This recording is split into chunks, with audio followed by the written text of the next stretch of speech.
Good afternoon, third grade team. Thank you so much for the opportunity to be able to observe your PLC session.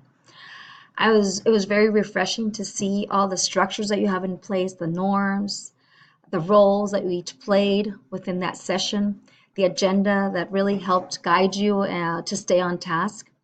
These structures are extremely important in establishing a very strong collaborative culture within your team and as well as establishing trust with each other. As you began having discussions about the upcoming benchmark unit that you're planning,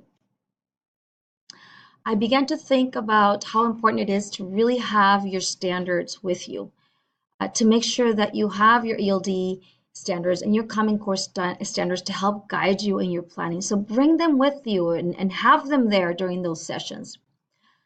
I also would like to encourage you to incorporate 3 really important questions into your agenda. The first one is, what do you want your students to be able to learn? For that, bring some writing samples. Have a discussion as a team. What are some of those skills that you know your students are lacking, that they need to be able to be successful in 4th grade?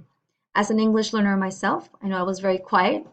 I didn't really talk much. I was worried that I would say the wrong thing in English. And so if you know your students well and you have some quiet English learners in your classrooms, think about establishing some collaborative conversations and build some structures for them so that they're able to articulate their ideas a lot better.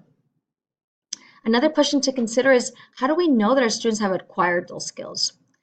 Let's look at the transferability of skills. If they're able to give you an opinion in English in the area of language arts, can they do it in science? Can they do it in social studies? Can they do it in math? The transferability of skills is extremely important as they are moving into the older grades. And the third and last question to consider is, how will we respond when a student experiences difficulty in learning? Let's sit together as a team and talk about how are we unpacking language for all our students.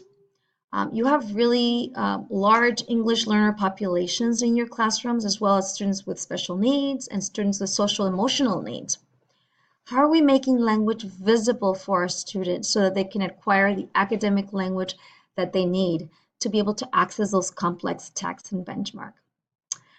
I hope that these ideas and these questions can be incorporated into your agenda to really help you be able to have deeper discussions and really put the focus and energy in what really matters, which is student learning.